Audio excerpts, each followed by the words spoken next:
যারা যারা বিপদ আসলে এই দোয়াটা পড়বেন এখন থেকে আওয়াজ করে ইনশাআল্লাহ বলেন। যা হারাইছেন তার চেয়ে শ্রেষ্ঠ জিনিস দিয়ে বদলা দিবে কে? শুনে শুনে মুখস্থ করবেন। আমার মায়েরা, আমার বোনেরা, আপনারাও এই দোয়াগুলো পড়বেন। আপনার স্বামীকে শেখাবেন, সন্তানকে শেখাবেন, আপনার পুরো পরিবারটাকে জান্নাতের টুকরো বানিয়ে দিবে কে?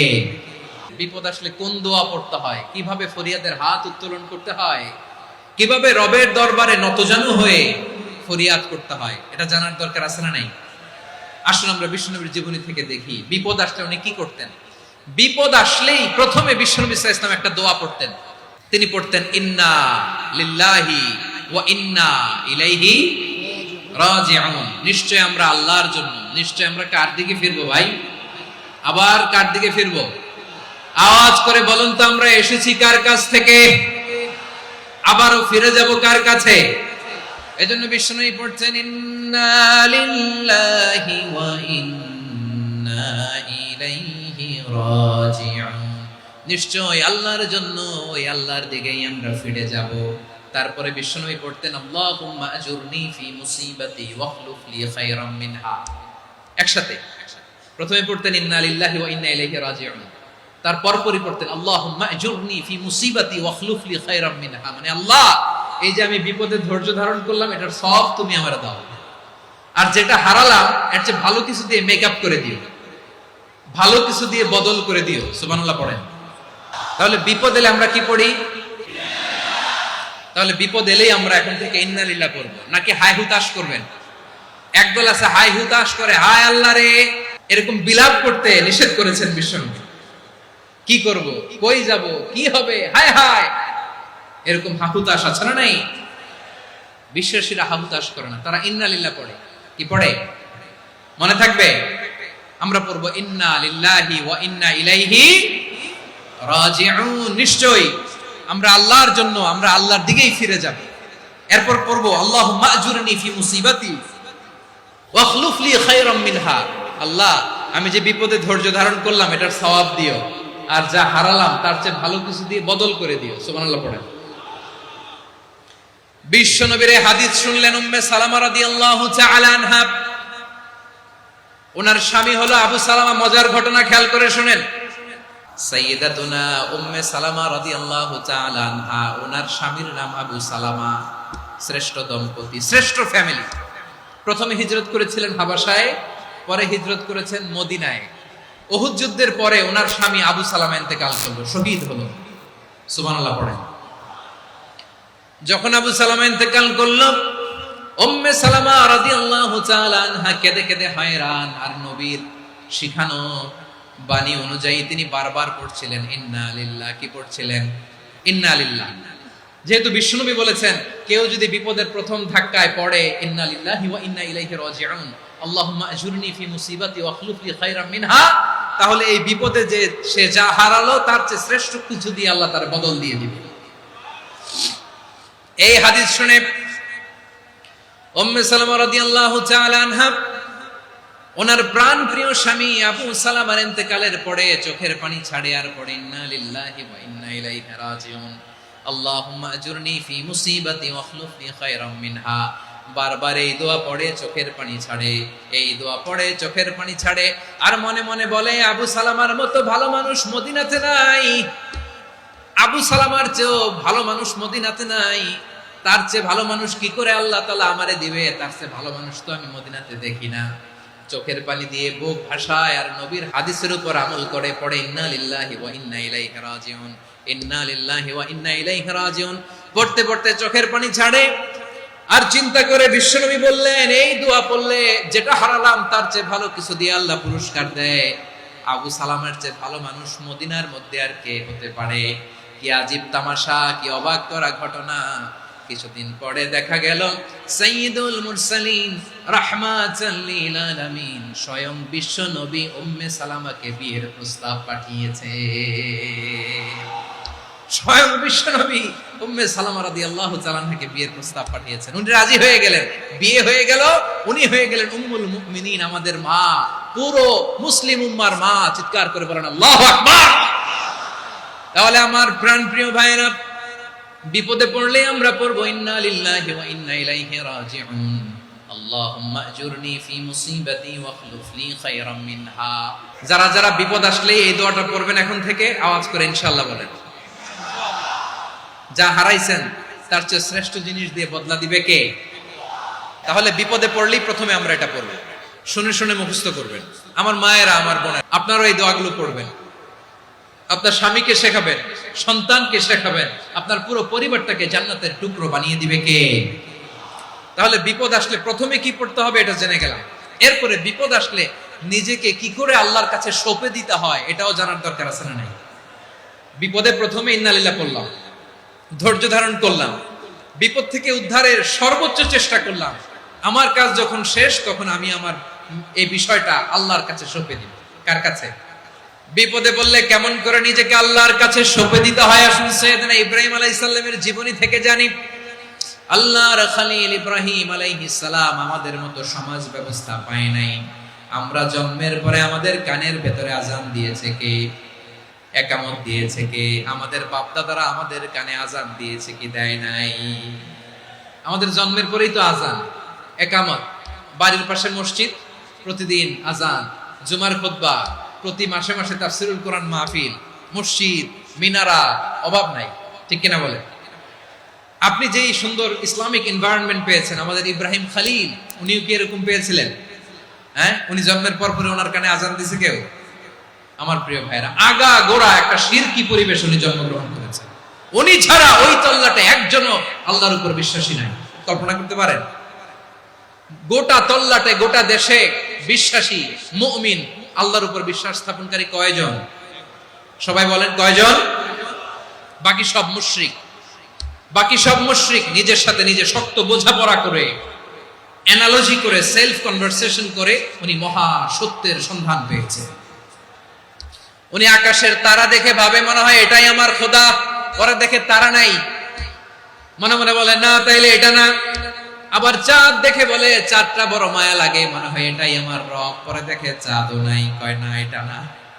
এরপরে দ্বীপ প্রহরের জলজলে সূর্যটা খা খা করে গোটা পৃথিবীটারে রৌদ্র দিয়ে তাতিয়ে রাখে। তিনি ভাবলেন মনে হয় এটাই আমার রব, কারণ এটাই তো সবচেয়ে বড়। কিন্তু বিকেল বেলা ওই সূর্যটাও যখন চলে যায়, সাইয়েদনা ইব্রাহিম বলে না এটাও তো নাই। আমার খোদা যদি আমারে ছেড়ে চলে যায়, বিপদে পড়লে আমারে উদ্ধার করবে কে? এভাবে নিজের সাথে অ্যানালজি, সেলফ কনভারসেশন করতে করতে করতে তিনি মহা সত্যের সন্ধান পেয়েছেন। সুবহানাল্লাহ বলেন। সব শেষে তিনি ডিসিশন নিয়ে ঘোষণা দিলেন, ইন্নী ওয়াজ্জাহাতু ওয়াজহিয়া লিল্লাযী ফাতারাস সামাওয়াতি ওয়াল আরদা হানিফান ওয়া মা আনা মিনাল মুশরিকিন। নিশ্চয় আমি এমন সত্তার দিকে মনোনিবেশ করলাম, মুখাপেক্ষী হলাম, যিনি আকাশ বানিয়েছেন, জমিন বানিয়েছেন, আমি মুশরিক নই। সুবহানাল্লাহ। পারতেন? আপনি পারতেন? কেউ নাই, লক্ষ লক্ষ মুশরিক, আপনি একা। ওনার মতো এরকম বিচক্ষণতা দিয়ে আল্লাহরে খুঁজে পাইতে পারতেন আপনি? কি নবী ছিল, আল্লাহকে খুঁজে পেয়েছে। যখন আল্লাহর ইবাদত শুরু করলো, এই কথা ছড়ায় পড়লো চারদিকে। নমরুদ সাইয়েদনা ইব্রাহিমকে ডেকে পাঠালেন। নমরুদ বলে, ইব্রাহিম তুমি নাকি মূর্তির পূজা না করে কোন নতুন রবের ইবাদত করো, কে তোমার রব? সাইয়েদনা ইব্রাহিম বললেন, রব্বি আল্লাযী ইউহয়ী ওয়া ইউমীত। আমি এমন রবের ইবাদত করি যিনি জীবন দেন, যিনি মৃত্যু দেন। নমরুদ বলে, তাই নাকি? তোমার রব জীবন দেয়, মৃত্যু দেয়, আর এটা তো আমি দেই। আমিও তো জীবন দেই, আমিও তো মৃত্যু দেই। সাইয়েদনা ইব্রাহিম বললেন, কেমন করে তুমি জীবন দাও, মৃত্যু দাও, একটু দেখাও তো। নমরুদ জেলখানা থেকে দুজন কয়েদিকে ডেকে আনলো। কয়েদি এনে অর্ডার করলো, একটাকে এখনই শিরোচ্ছেদ, হেড অফ, ডেথ পেনাল্টি, মৃত্যুদণ্ড দেয়া হলো, ফিনকি দিয়ে রক্ত বের হলো। নমরুদ বলে, দেখো দুজনকে ধরে আনলাম, একজন কয়েদিকে দিলাম ডেথ পেনাল্টি, মৃত্যুদণ্ড, ওরে মৃত্যু দিলাম। আরেকজন যে দাঁড়িয়ে আছে, চাইলে ওরেও আমি মৃত্যুদণ্ড দিতে পারি, কিন্তু না, ওরে আমি দিব না, ওরে আমি বাঁচাইয়া দিলাম, ছেড়ে দিলাম, মানে জীবন দিলাম। দেখো ইব্রাহিম, তোমার চোখের সামনে একজনরে মৃত্যু দিলাম, আর একজনরে জীবন দিলাম। আপাত দৃষ্টিতে তাই তো, একজনরে তো জীবন দিল, আরেকজনরে মৃত্যু দিল। সাইয়েদনা ইব্রাহিম এবার বিপাকে পড়ে গেলেন। কিন্তু এক একজন নবীকে আল্লাহ এমন উইজডম, এমন উইজডম বিচক্ষণতা দিয়ে এই জমিনে পাঠিয়েছেন, মুহূর্তের মধ্যে আল্লাহর খলিল ইব্রাহিম বললেন فإن الله يأتي بالشمس من المشرق فأت بها من المغرب فبهت الذي كفر।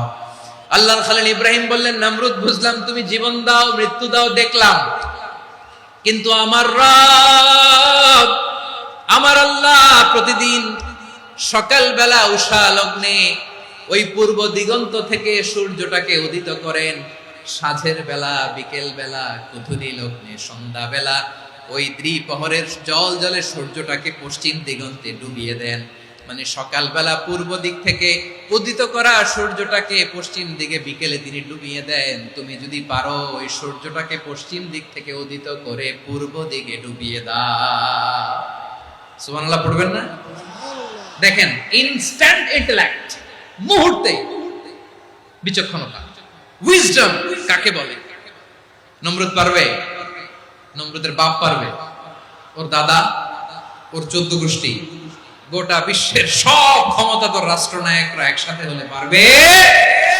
ফাবুহিতাল্লাযী কাফার পারে নাই, ব্যর্থ হয়েছে। এবার তেলে বেগুনে জ্বলে উঠেছে, রেগে মেগে আগুন বলে ফালকুহু ফিল জাহিম।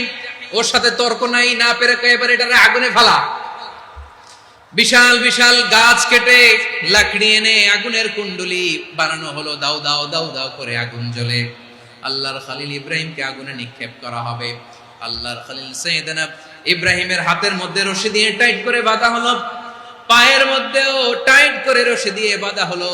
আল্লাহর খলিল ইব্রাহিমকে আগুনের কুণ্ডলির মধ্যে ফেলা হবে। ও মিয়া, আপনি যে বিপদের কারণে ভয় পান, হতাশ হন, এটা কোনো বিপদ? ওনার বিপদের সামনে এটা কোনো বিপদই না, এটা কোনো বিপদই না। হাত পা বেঁধে টাইট করে নিক্ষেপ করা হবে, সিম্পলি ফেলা যাবে না, কারণ দাও দাও করে দ্য ব্লেজিং ফায়ার, এমন আগুনের কুণ্ডলি কাছে যাওয়া যায় না, আগুনের উত্তাপে নিক্ষেপ করা হবে। হাতে রশি বেঁধে পায়ে রশি বেঁধে আল্লাহর খলিল ইব্রাহিম আলাইহিস সালামকে আগুনের মধ্যে নিক্ষেপ করা হবে। আহা, এটার বলে অগ্নি পরীক্ষা। উনি অগ্নি পরীক্ষার সম্মুখীন হয়েছিলেন। এজন্য কঠিন পরীক্ষাকে আমরা অগ্নি পরীক্ষার সাথে তুলনা করি, ঠিক কিনা? সাইয়েদনা জিবরাইল এসে বললেন, ও আল্লাহর খলিল, ওরা তো আপনার হাতও বেঁধে ফেললো, পাও বেঁধে ফেললো, নড়াচড়ার সুযোগ নাই, বলেন আমি জিবরিল ফেরেশতা আপনার জন্য কি করতে পারি? আল্লাহর খলিল ইব্রাহিম বলেন, ও জিবরাইল, তোমার কাছে আমার কোনো চাওয়া পাওয়া নাই। সুবহানাল্লাহ বলেন। তোমার কাছে বলার কিছু নাই, তোমার সাহায্যের আমার দরকার নাই। সাইয়েদনা ইব্রাহিম আলাইহিস সালামকে হাতে পায়ে রশি বেঁধে হাত পা বাঁধা অবস্থায় জ্বলন্ত অগ্নিকুণ্ডে যখন নমরুদের দলবল নিক্ষেপ করবে, আল্লাহর খলিল কিভাবে নিজেকে আল্লাহর কাছে সঁপে দিয়েছেন, পটুয়াখালীর ভাইরা খেয়াল করে শুনুন। হাত পা বেঁধে আল্লাহর খলিলকে যখন নিক্ষেপ করা হবে, তিনি মুখ ফুটে বলে ফেললেন, হাসবুনাল্লাহু ওয়া নি'মাল ওয়াকিল। হাসবুনাল্লাহু ওয়া নি'মাল ওয়াকিল, আমার জন্য আল্লাহই যথেষ্ট, আমার জন্য আল্লাহই যথেষ্ট। তিনি আমার সবচেয়ে বড় গার্ডিয়ান, তিনি আমার সবচেয়ে বড় অভিভাবক। জিবরাইলের সাহায্যে অফারকে ফিরিয়ে দিলেন। দুনিয়ার বুকে কারো কাছে কিছু বলেন নাই, মুখ ফুটে বলেছেন হাসবুনাল্লাহ। ও আমার পটুয়াখালীর প্রাণের ভাইয়েরা, খেয়াল রাখবেন, কোন বান্দা তার হাতে থাকা সব চেষ্টাটুকুন করার পরে মুখ ফসকে মুখ দিয়ে যখন বলে ফেলে হাসবুনাল্লাহ, বান্দা যখন হাসবুনাল্লাহ বলে ফেলে, ওই ব্যাপারটা ডিল করার দায়িত্ব স্বয়ং আল্লাহ আরশের উপর থেকে নিয়ে নেয়। আপনি যখন বলে ফেলবেন হাসবুনাল্লাহ, এটা ডিলিং করবে কে তখন? বান্দা তার সাধ্যের সবটুকু চেষ্টার পরে নতজানু হয়ে যখন বলবে হাসবুনাল্লাহ, আল্লাহ তুমি আমার জন্য যথেষ্ট, নি'মাল ওয়াকিল, তুমি আমার শ্রেষ্ঠ অভিভাবক, তখন তার কি দরকার না দরকার এটা ডিল করে স্বয়ং আল্লাহ। নিক্ষেপ করা হলো সাইয়েদনা ইব্রাহিমকে অগ্নিকুণ্ডলিতে। হাজার হাজার মানুষের দৃশ্য দেখার জন্য জড়ো হয়েছে এরকম বিশাল ময়দানে। কিন্তু কি অবাক করার ঘটনা, সবাই ভয় পাচ্ছিল, না জানে কি হয়ে যায়। আল্লাহর খলিলকে যখন আগুনের কুণ্ডলিতে নিক্ষেপ করা হয়, আল্লাহর খলিল ইব্রাহিম আগুনের কুণ্ডলির মধ্যে বসে বসে মানুষগুলোর দিকে তাকিয়ে হাসতে শুরু করে দেয়। কারণ আকাশ থেকে রব্বুল আলামিন স্পেশাল ভার্ডিক্ট নাজিল করেছেন, স্পেশাল হুকুম জারি করেছেন, কুলনা ইয়া নারু কুনি বারদান ওয়া সালামান আলা ইব্রাহিম। ও আগুন খবরদার, সৃষ্টির শুরু থেকে তোকে একটা ধর্ম আমি বাতলে দিয়েছিলাম, তোর ধর্ম আগুনের ধর্ম হলো যা পাবে জ্বালিয়ে ছারখার করবে। আল্লাহ বলল, আগুন তোর ধর্ম দিয়েছিলাম, তুই সব জ্বালিয়ে পুড়িয়ে ছারখার করে দিবি, কিন্তু ক্ষণিকের জন্য আমি তোর জ্বালিয়ে দেওয়ার ক্ষমতাটাকে কেড়ে নিলাম, জ্বালিয়ে ভস্ম করে দেওয়ার ক্ষমতা আমি কেড়ে নিলাম। কুনি বারদান, ঠান্ডা হয়ে যা, কিন্তু এত বেশি ঠান্ডা হবি না আবার আমার ইব্রাহিমের জন্য সর্দি লেগে না যায়। সুবহানাল্লাহ, এত আস্তে বললে হবে? কুনি বারদান, বারদ মানে বরফ, ঠান্ডা, ঠান্ডা হ, কিন্তু এত ঠান্ডা হবি না যাতে আমার ইব্রাহিমের কষ্ট হয়। আগুন বলে, আল্লাহ একবার বললাম ঠান্ডা হ, আবার বরফ, এত ঠান্ডা হবি না যাতে খলিলের সর্দি না লাগে। কেমন ঠান্ডা হব, কেমন এনভায়রনমেন্ট তৈরি করে দেব বলো? আল্লাহ বললেন, সালামান আলা ইব্রাহিম, আমার খলিল আমার ইব্রাহিমের জন্য তুই জান্নাতের গুল বাগিচা হয়ে যা। ও ভাই, নবী মুসার মতো ঈমান হলে রাস্তা হবে সাগর জলে, নবী ইউসুফের মতো ঈমান হলে একে একে দরজা খোলে, নবী ইব্রাহিমের মতো ঈমান যদি আজও থাকে বিদ্যমান, অগ্নিকুণ্ডে দেখতে পাবে খুবসুরত এক ফুল ভাগা। কুলনা ইয়া নারু কুনি বারদান ওয়া সালামান আলা ইব্রাহিম। বান্দা যখন মুখ দিয়ে বলে হাসবুনাল্লাহ, আমার আল্লাহ আমার জন্য যথেষ্ট, এই বলে যখন নিজেকে সঁপে দেয়, তার কি লাগবে ওই দায়িত্ব স্বয়ং নিয়ে নেয় কে? তাহলে আমার প্রিয় ভাইয়েরা, বিপদের শুরুতেই আমরা বলবো ইন্না লিল্লাহ। শুরুতে কি বলবো? এরপরে যেই বাক্যটা পড়ে নিজের পরিস্থিতিকে আল্লাহর দরবারে সঁপে দিব, সেটা হচ্ছে হাসবুনাল্লাহ। সেটা কি?